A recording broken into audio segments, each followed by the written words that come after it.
All right, everybody. Great to have you here tonight. My name is Christian Hansen, and welcome to the training of how to answer the 3 most important questions on every college application. Now, we're going to be talking about some pretty high-level stuff, and my goal for you is to walk away from this with a complete paradigm shift in what really matters and how you can nudge and shift your approach to college applications. So as I mentioned before, my name is Christian Hansen, and I'm the top college guru. I'll talk a bit more about my background and why it matters in a little bit. But again, feel free to hop on the chat and ask any questions, and then we're going to be having a Q&A a little bit later. So just want to start off with, you're in the right place. If you're wanting to stand out and get chosen by college admissions reviewers, you're in the right spot. And if you're also wanting to know what admissions reviewers are really looking for, kind of what's happening in the back of their heads, right? Again, you're in the right spot. And if you're wanting to create a game plan that is going to help you be successful and succeed, again, you're in the right spot, because we're going to be touching on all of those things here, later. So now real quick, I just want to make sure thumbs up if you can see and hear me okay in the chat. Just got to do the tech here, making sure we're good to go. Okay, thank you so much, everybody. So just a couple of housekeeping items for tonight. I have about 30 minutes of content, and I'm going to be giving you everything that I've got. And at the end, I'll be showing you where you can get some more help if you need it and you want it. And we're going to have a Q&A session as well to answer any questions that you have. Now, we're also going to be moving really quickly here. And if you like, I'd be happy to get you the recording of this. Just let me know if that'd be helpful for you. And if you'd like that, can you just give me a thumbs up as well, or type yes in the chat? That just gives me a sense of, again, the interest in that. We're also going to move really, really fast here. And when we get to the end for the Q&A, if you could just remind me to tell you how we're going to get you the recordings and everything, that'd be great. So we're going to cover a couple things here. And first, we're going to talk about, a little bit about my background, and also a perspective that's going to change everything and how you approach your college application process. You're going to have a paradigm shift in what really matters and how to nudge what you're doing and how you communicate a little bit better. We're going to talk about also why writing in high school is completely different, and everything you know about how to communicate that you've learned in public education and also in high school is not going to really help you get to where you want to go in the college application essays. And we're also going to be talking about the 3 questions that every college admissions reviewer has in the back of their mind, and how 90% of people respond to them, and how you can be responding to them in a much more strategic way. All right, so my background. So I've worked in undergraduate as well as graduate level admissions, as well as in corporate HR. And when I was in higher education, I worked for 2 top-tier universities. Now, and so as I've worked in undergraduate admissions, graduate admissions, and corporate HR, I also worked in, ultra high net worth sales. I had the opportunity to work behind the scenes at every single major transition that every single student has to go through and every adult has to go through. And I realized that I had a front row seat in learning how do people, deal with the biggest challenge. And that's, how do you stand out when everybody else is trying to stand out too, right? And I'll never forget this one admissions meeting where, man, it was a rough day. If you're applying to our university that day, we were all in a really bad mood for some reason. We had drunk pickle juice, and it was just a bloodbath of applications, right? And we were just denying people left, right, and center. But then came this one application where it was something how the student presented themselves, how they wrote their essays, how they presented their message. And slowly I witnessed this change came across the room, where the entire group of these hardened, professionals were completely won over by this student's approach. And it was amazing, because at the end of this, that we all said, yeah, we have to admit that student. We need that student in our program. Now, I was really interested in, well, how did that student do that? And as all my colleagues wrapped up and they're walking out, I was like, how did the student do that? How do they influence us to such a great degree? So I got the student's profile and I went back to my office and I started studying their essay and how they presented themselves. And each time after that, I was presented with a student that really, influenced. I took notes about how they did it. What did they talk about? How did they write? What were some things? And I started to see some little themes and some tricks and some strategies that, whether they knew it or not, these master communicators were subtly communicating at a completely different level, right? And here's ultimately what I learned, that 99% of the time, you and I live in what I call the performance environment. Okay, now here we go. This is the writing portion you get to see here. And also, I took a fall on a hike, so my arm looks a bit cut up, but it's totally fine, so don't worry. Okay, so we live most of the time in what I call a performance environment, okay? And performance environments is where success is based on how well you perform. This is not rocket science here, people. And so we learn, like in school or in jobs, right? If in school, if you know the material, then you get good grades. In your jobs, if you do a good job, you get paid. So we learn to do what I call the achievement mindset, which is success happens when I prove that I'm smart, capable, qualified, and passionate. Now, the thing is that every so often we encounter these make it or break it situations like college applications where the doors of opportunity swing or shut, right? And I call these the selective environment. Now, in the selective environment, success is not based on how well you perform. Success is really based on whether or not decision makers choose you over everybody else. But the thing is that most people don't understand that the game has changed. So they walk into these selective environments doing the song and dance of proving that they're smart, capable, qualified, and passionate. They have no idea that the game has changed. And instead of bringing the success that they want, they end up actually shooting themselves in the foot because they sound just like everybody else who are also proving that they're smart, capable, passionate, and and qualified, right? So here's the thing, and that I talk more about this in my book, The Influence Mindset. Now, this book it's the #1 best-selling book. And LinkedIn, that's right, LinkedIn.com ranked this book to be in the top 10 books for personal marketing. Out of millions of books that were published last year, they singled this book out because it talks about the art and science of getting people to choose you, which is what, call me crazy, right? That's what college applications is all about. It's about influencing people to choose you over everybody else. And so we create, so this is what I teach. I teach how to do the influence mindset, okay? The influence mindset. How do you influence people to choose you? Now, and when everybody else is spinning the reels, focusing on being outstanding, and they sound just like everybody else, how do you stand out?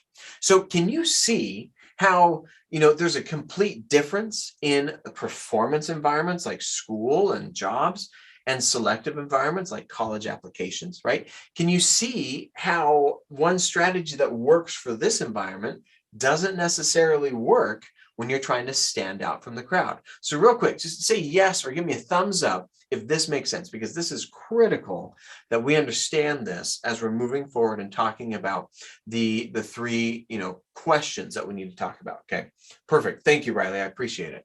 So, if you walk into a selective environment like college applications with the achievement mindset, showing that you're smart, capable, and qualified, you're going to sound just like everybody else and get lost in the noise. Okay, the game has changed, and you need to change your thinking in order to change your writing, right? In college applications, your writing has to stand out.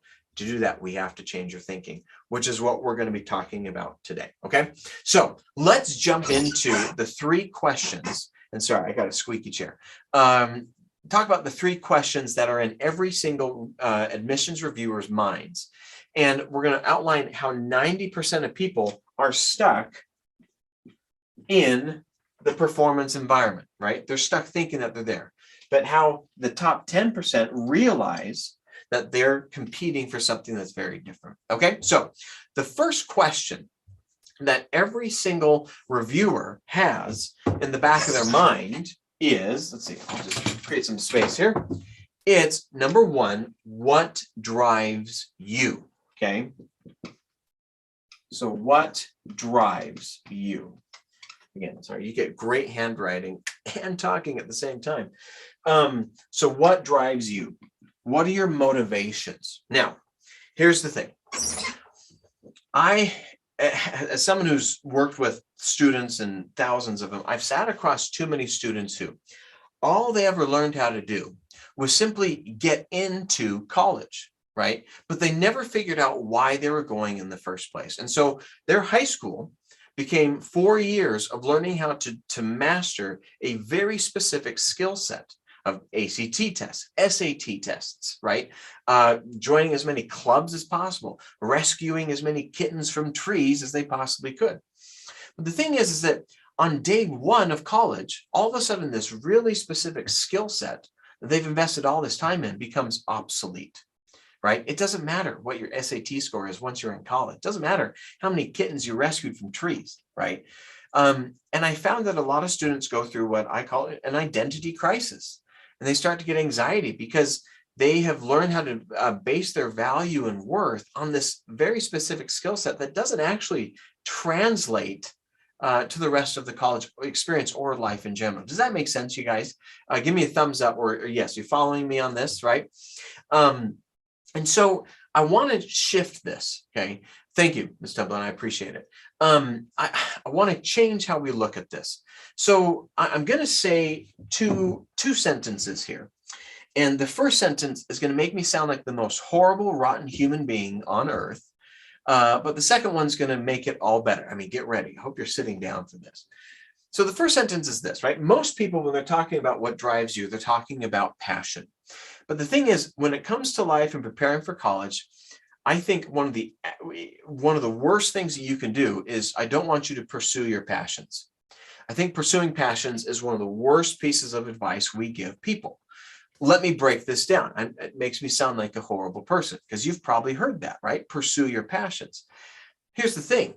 If 90% of people are walking into selective environments like college applications, and they're saying that, well, I'm passionate about basketball, I'm passionate about animals or music, right? And you walk in doing the same thing, you're not going to stand out because everyone else is saying the exact same thing, right? The other thing is that when we base what we do on passions, it doesn't really give you any directions, right? I hear a lot of people say that they're passionate about helping people. That's perfectly fine. But a fireman can say that they do that, right? A fireman does what they do because they like helping people. A therapist, an HR manager, a salesperson, financial planners. You see all these careers that do wildly different things, but for the same motivation. I like helping people. So if you're up against the wall, you don't know what to do. And someone says, well, do what you're passionate about. You're like, well, I like helping people. Can you see how that actually doesn't empower you to make a good decision? Doesn't really clarify things. And the other thing is that when you've probably heard the phrase, well, if you do what you're passionate about, you'll never work a day in your life. And I think there's problems with that because that creates this false expectation that life should be this, careers and life should be this exercise in ecstatic joy. And then if you don't leap out of bed weeping in happiness, for the job that you have, then sometimes people think something's wrong with them. And that's not the case. And people then begin to have self-doubt and identity crises when, their passions isn't turning into this beautiful life that they thought that they're going to have, this effortless life. So instead of pursuing your passions, okay, like 90% of people do when I talk about what drives you, instead, I want you to pursue problems that you're passionate about solving, okay? Can you see how that changes things? So if someone walks in the door and they're like, yeah, I'm passionate about music. I mean, if you're reading applications, right? Someone says, well, I'm passionate about music. But another person says, you know what? Young people don't have as many opportunities to have emotional growth and expression in healthy ways.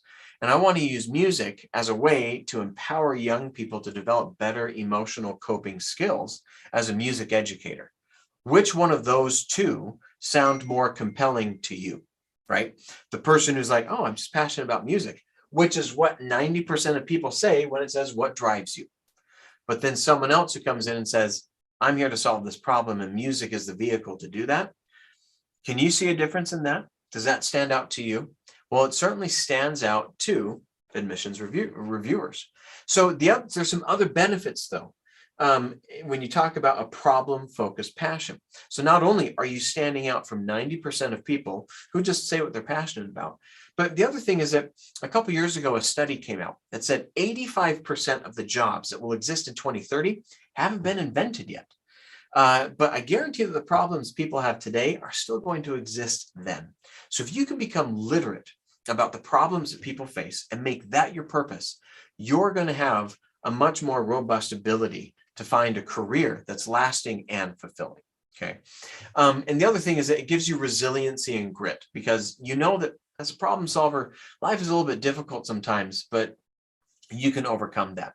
Compare that to everyone else who, if their passion is something like music or sports, when there's an obstacle and they can't do that passion anymore, I've seen a lot of people and a lot of students have identity crises that freak them out. And there's a lot of depression and anxiety that comes from that. Okay, so how do you define a problem to solve as opposed to a passion? Well, that's something that I've helped hundreds of students and families figure out, right? Well, let's go to the next question. Okay, so and real quick, just how do those two different things stand out? And I apologize, I got some text coming through here, but what are the differences that you perceive between the 90% of people who simply say what they're passionate about versus the top 10% who communicate in terms of problem-focused passions? So if you can just hop in the chat real quick, let me know what stands out or what are some differences that you identify with that, okay? Again, boy, I'm getting lots of text. I apologize, people. Yeah, so go ahead and hop in the chat. I'm going to be then prepping for the next question here, okay? Here we go.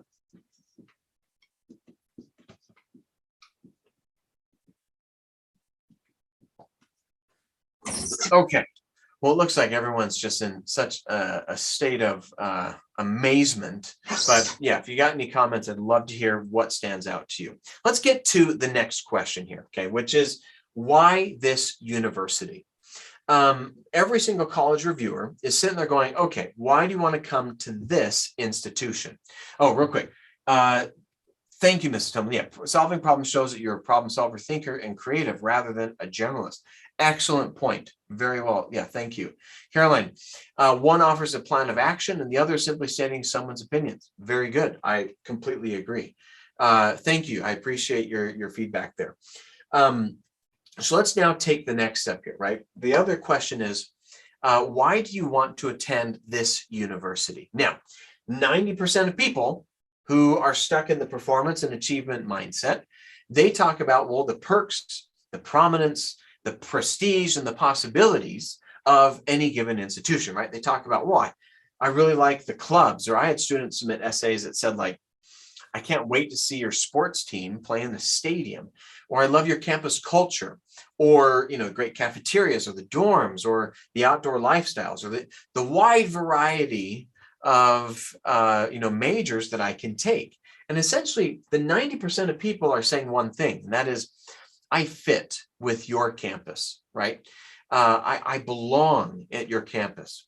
Well, the thing is that that's very nice. There's nothing wrong with that, but it doesn't stand out, right? That's a perfectly fine answer for the performance environment, but it doesn't make you stand out in the selective environment. So instead, I want us to change how we think about universities. And I want to talk about the Golden Gate Bridge. So you've probably, if you've been to San Francisco, usually you drive across the Golden Gate. It's really famous. If you haven't been there, then imagine the Golden Gate Bridge. Now, what would happen if you're driving across the Golden Gate Bridge and you are so taken aback with the gorgeous vistas of the bay and everything, it's wonderful, that you just park your car smack dab in the middle of the bridge and you started taking pictures? What would happen, right? Well, I'll tell you what would happen. A car crash would happen. A traffic jam would happen. People would be very angry because bridges are meant to be crossed to another point, right? Well, the thing is that universities, well, most people in the performance environment, right, in that mindset, university is the destination. That's their goal. That's what they're trying to get to. But universities don't see themselves as your destination. They see themselves as bridges who are helping you get to a point. Okay, does that make sense? So if you sit there and talk about, well, I just want to come to your campus because you're the destination. I want to come, your clubs, and I fit there and I belong. That's nice. But to a university, you're basically saying, I'm going to come and just park and take pictures and cause a traffic jam, because that's kind of what happens. Universities see themselves as bridges. They are not the destination. Now, 90% of people talk about universities as the destination. The top 10% of people have a different perspective. Now, real quick, when we make universities the destination, there's some problems that happen here, okay? That is, first of all, students tend to connect their identity, their value, and their personal worth towards getting into that destination, right? And they walk into the admissions application process where students have zero power and the universities have all the power. And that creates a lot of anxiety, fear, nervousness. And students are they're reactive. They're not able to be proactive because they don't feel like they have any power in the process. Instead, I want to change this question. So instead of why are you going to college, I want to add one word to that. Why are you hiring this college? 90% of people talk about how college is the destination. The top 10% frame their applications in terms of, this is why I'm hiring your institution.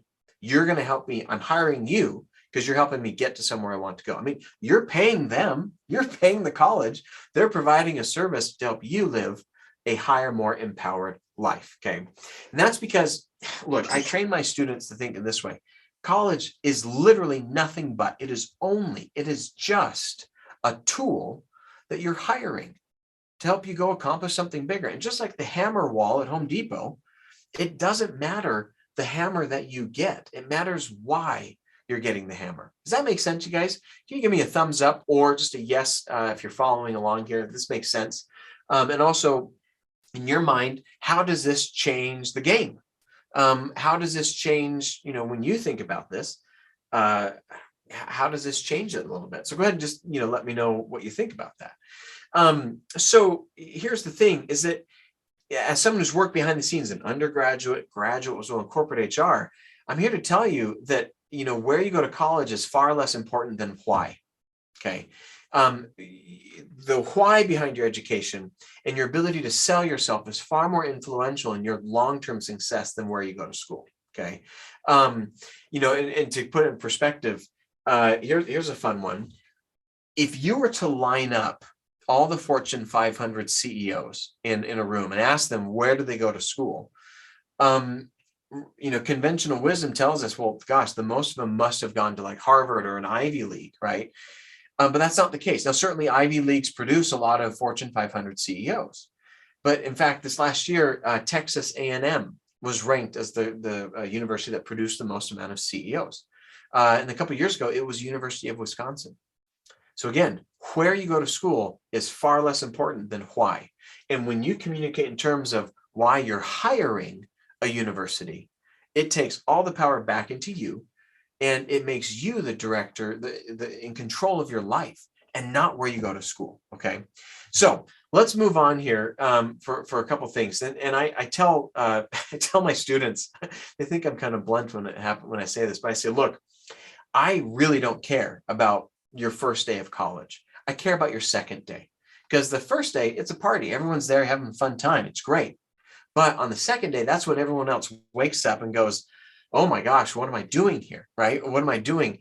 And I want my students to wake up and say, this is why I'm here. This is what I want to do. And this is what I want to do with my life. Because here's the thing. If most people use college to figure out what they want in life, that's 90% of them, use college to figure out what they want in life, you're going to stand out in the top 10% because you use college to build the life that you want. Okay, so real quick, I'll just hop in the chat here. So Riley, you made a comment. So it definitely puts more power in your hands rather than the university having all the power. Yeah, right. And Riley, let me tell you this, the vision that you create for your life is far more impactful on your future success and what you can accomplish than where you go to school. Now, where you go to school it has some influence, right? But in the long term, the why you go to school is far more important than where. Any other comments, you guys? Go ahead and put them in there. Any other thoughts that kind of stand out to you as you think about that? Again, 90% of people talk about the perks, the prestige, the prominence, and the possibilities of an institution. But the top 10% talk about, this is why I'm hiring you. And they use the bridge to get them somewhere. Which brings me to, the third point. And that is also, look, how do you define the reasons why you should hire a college? What makes you stand out? This is something that, again, I help a lot of people do, and I have systems and proven exercises to help you do that. So let's get to the third question here. Okay. Squeaky chair. Gonna love it. Okay. And that is, what are your credentials? What do you bring to the table, right? So here's the thing. In the performance environment, right, in high school, success is a very defensive thing, right? You are successful with the more information that you cram into your essays, because how you're graded is, oh, you missed that, you're docked a point. Oh, you missed that, you docked a point, right? And usually you're kind of cut down to size. And so we learn in high school that to succeed, I got to cram as much in there as possible. So what happens is that 90% of people in college applications cram as many facts, figures, and achievements into their college essays because they're afraid. They think that the grading is the same as in high school. That's very redactive, right? That you're going to be docked if you don't include that thing. Or I was denied, because I didn't include that one last thing or whatever. No, you're not denied because you forgot to, again, mention how many kittens you've rescued from trees. You're denied if your application is difficult to understand. Because what happens is that as an admissions reviewer, how's this for a fun little stat? A couple years ago, actually last year, UCLA broke the world record of undergraduate applications in history. They got 139,000 applications. Okay, it's huge. Now the thing is, in admissions, there's a standard that every application is reviewed twice. So UCLA didn't have 140,000 applications to go through. They really had 280,000 applications to review. So to do that, they hire seasonal readers who come in and read, these applications, and they're paid on how many applications they get through. One reader made a comment that on average they get through about 100 a day. Now, let's just do the math on that. Take 100 applications, divided about 8 hours of work, 9 hours of work. That comes to less than 5 minutes per application. Okay. How does that change your perspective on how to write college's application essays? If you have less than 5 minutes to influence somebody. And so as a reader, if I'm going through and I've got crammed on time and it's just facts, figures, and achievements, my brain goes through data overload and it kind of switches off, right? Instead, I'm trying to find the main theme. What is the main thing here about what's this student's essence? Now, you either can help a reader figure that out, or you just, bombard them with facts, figures, and achievements. So 90% of people overload with facts, figures, and achievements. The selective environment, the people who are in the top 10%, they know they got to stand out. They focus on clarity. They focus on stories, right? They focus on defining their main theme and their main goal very clearly. Because in the selective environment, exhaustiveness is exhausting. And in the selective environment, clarity is always going to win over comprehensiveness. Okay. So does that make sense? You guys give me a thumbs up or a yes in the chat real quick.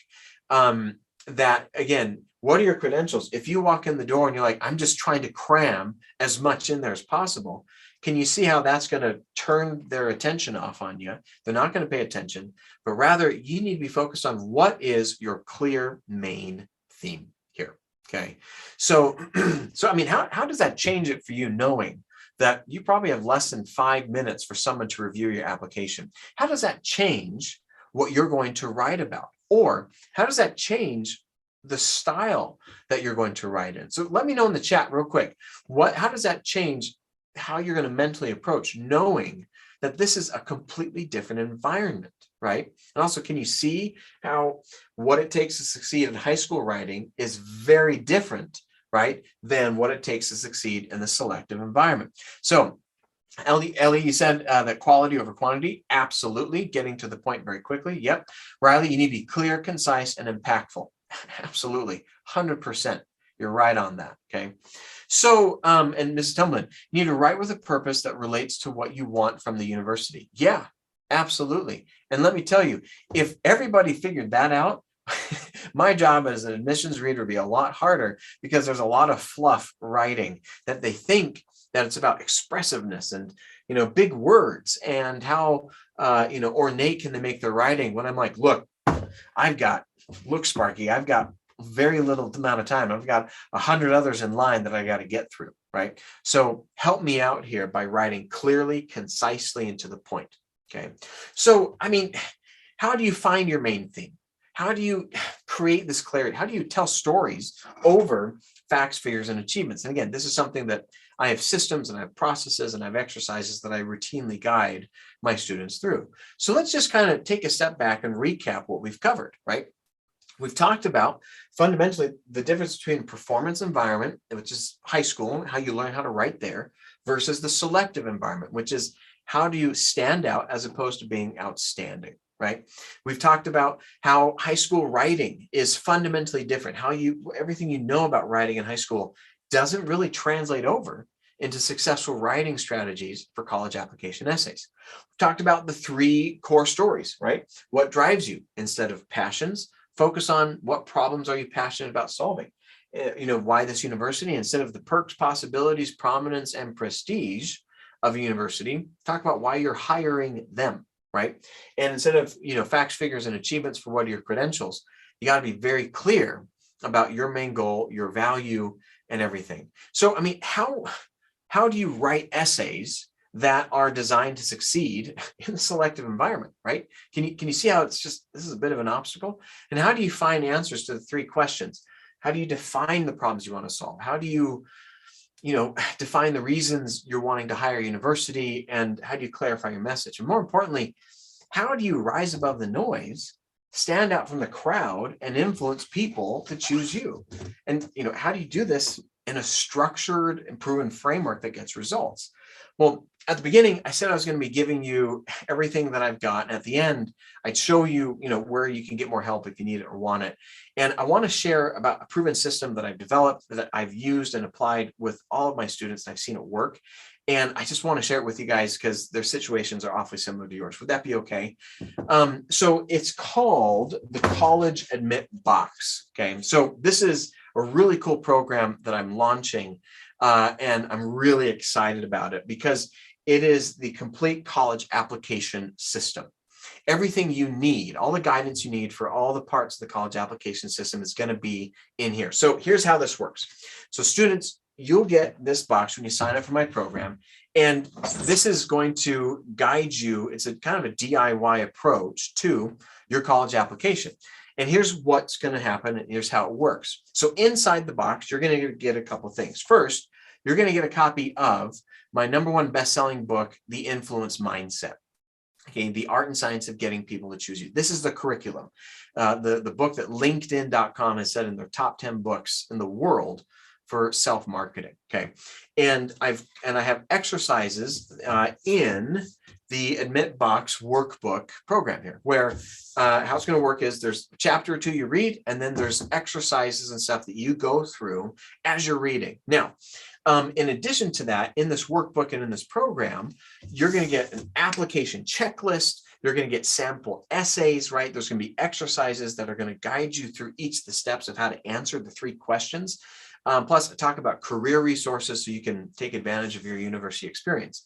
What we're going to be covering through this is I'm going to guide you step by step through the essays, how to write them, how to structure them in a way that is going to make you stand out And I've developed a formula that has come from reading thousands and thousands of essays and what works best. We're going to talk about letters of recommendation and how you can nudge and influence them so that they work with and coordinate with the essays that you write.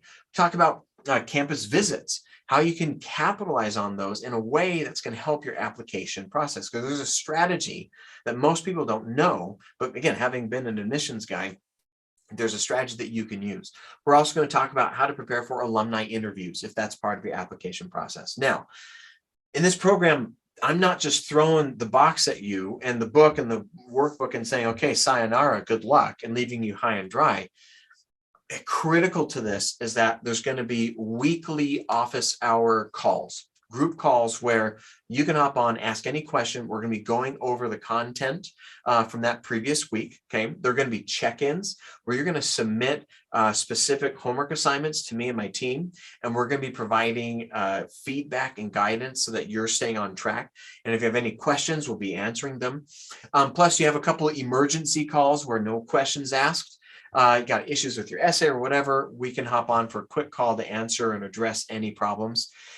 This is going to be done in a cohort model where I'm keeping the groups in particularly small so that you get maximum amount of personalization and attention. Plus you'll get access to a private Facebook group where we'll be kind of brainstorming and sharing each other's successes because we're going to be cheering each other on. And at the end of this, you're going to submit your essays to me.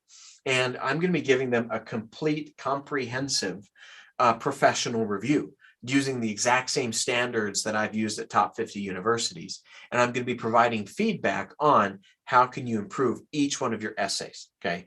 So it'll be, highly guided and everything. So if you are someone who's motivated and you're disciplined and you want to get this done, but you're looking for a formula and a structure and just a timeline, right? And to be accountable to somebody as you walk step by step through this process. And you're looking for just some guidance and feedback, then I think the College Admit Box program is perfect for you. And because I'm going to be working with you guys for the next several weeks on this, making sure that we start. So my first cohort is going to be starting the week of July 11th. And it's flexible because people got vacations and stuff. It's designed to account for that, right? But the goal for this first cohort is to get your essays and application done by Labor Day.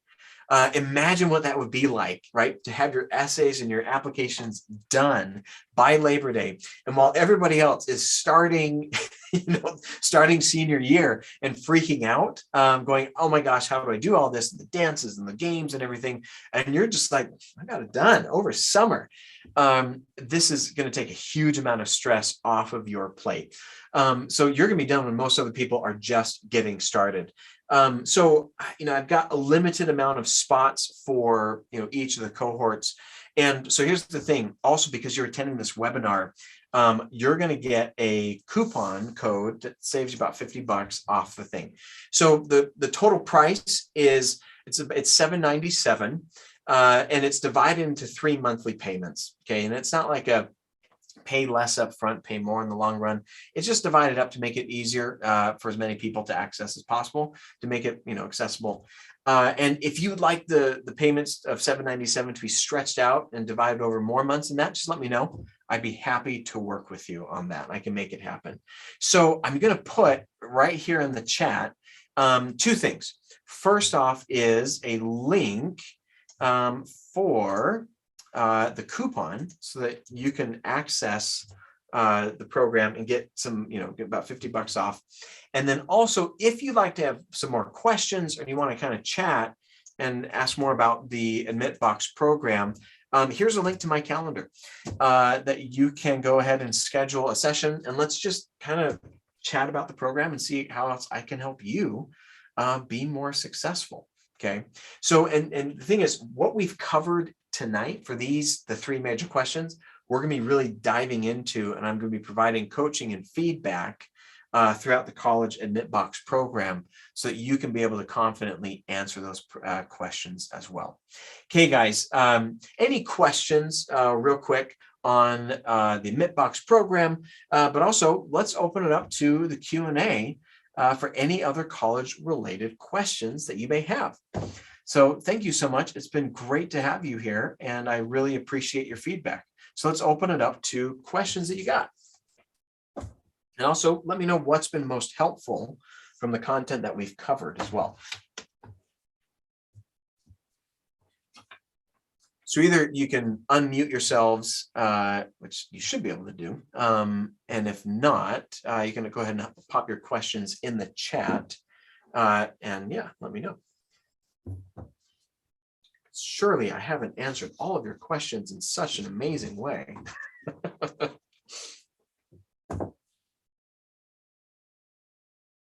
And as, well, how about this? And as you're, okay, perfect. Got some questions coming in. All right. So Ellie, you asked the question, how do you set yourself apart when there's no essay required? So like the Cal State universities, that's CSU, right? Is that correct, Ellie? Let me know if that's correct. So there's some ways that you can do that, right? Sometimes there may not be an essay, but there's like a resume, or maybe there's extracurricular activities that they ask for. Another way is to utilize the campus visits to be able to go on campus, because they take record of that, and the correspondence of reaching out to individual professors who are over the areas of what you're trying to study. Okay. So that's because then they can also sometimes influence the admissions office in the decisions that are made. So that's one way to do it. And there's a lot of other ways that you can do it. Ms. Tumblin, you said this was incredibly helpful to explain how to stand up from the crowd. Oh, thank you very much. That's very kind of you. I appreciate it. Cool. Awesome. Any other questions, or what was, if you don't have any questions, what other things were, really helpful? So, and it looks like, oh, just got a private question real quick. So the question is, how can, like, the college Mitbox program, like, what other ways can you get personal attention? Yeah, through this. So, like, as I mentioned in the program, there's set check-in points where you'll be submitting work to me, and I will be going through it and making sure that it's on point. And I'll be sending like a Loom video where I'll be going through it and kind of addressing your questions, over Loom instead of a long wordy email, and also providing just feedback on the different exercises. I also have, so these are the exact same exercises that, my previous students who've gotten accepted into their top tier programs.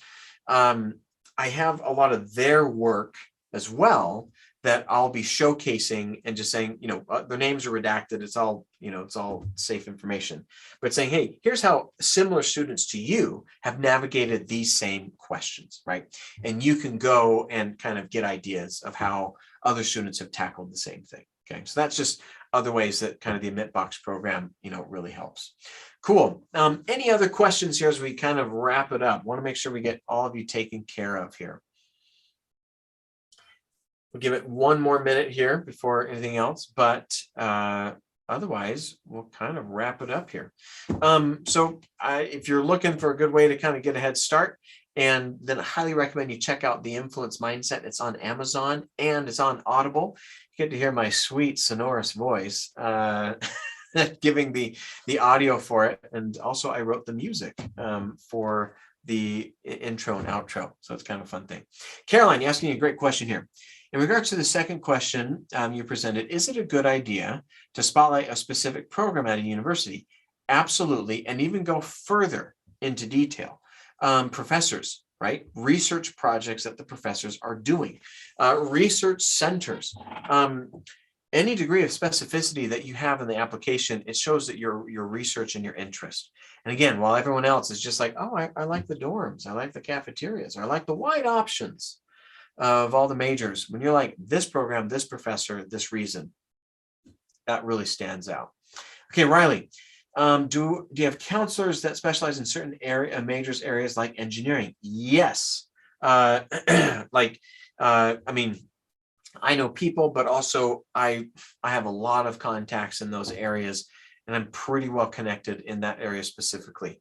Again, having counseled and worked with students and done academic advising for a long time, I kind of know the lay of the land pretty well. And if I and I have a large network of people that I can easily reach out to if I don't know something.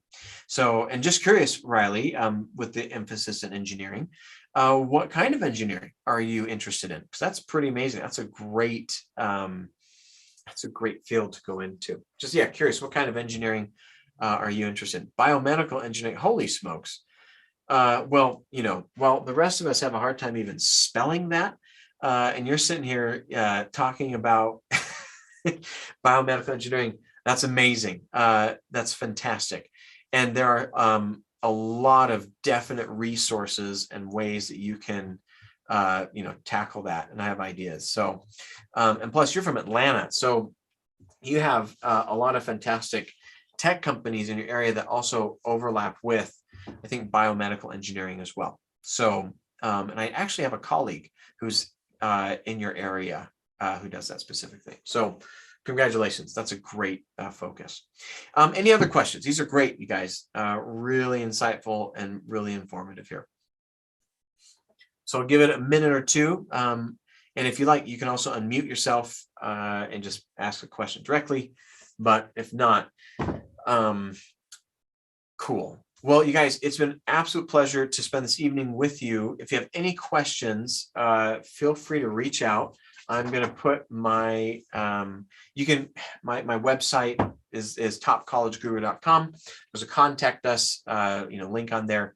Easily reach out. But if you sign up for the College Admit Box program, I'm going to be sending these out in the next few days, and we're going to be getting the first cohort started, hitting the ground running on the week of July 11th.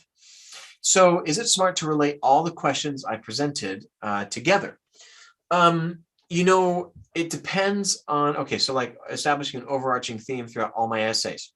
So I want you to think about your essays kind of like a flower. As you look down on it, you got different petals. So your flower has a central theme, but there's different aspects of how you're going to connect those in. So, and I coach people how to do that. And there's a way to easily and effortlessly do that. But if you're coming in and you're just like the same theme every single time, that's a bit blunt and it's a bit on the nose and it's a bit like obvious. And you're like, okay, I get the point. So you got to find that balance. So Riley asked a question, can I give us an example of a theme?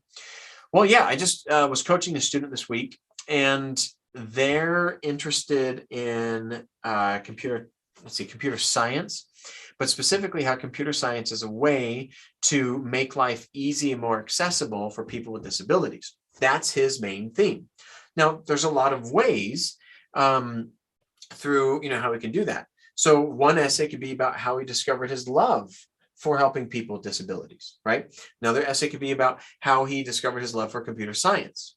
Another one could be how he's combined computer science and helped to impact people, right? Or done these other things. So notice how we've received kind of step by step that kind of overall theme as well. So I think I just answered the question a little bit. And there's other ways to do that. And depending on your individual situation, there are more kind of artful ways and sophisticated ways you can do that. And I'll be going over that in the Admit Box program. So we can definitely talk about that. But that's a great question.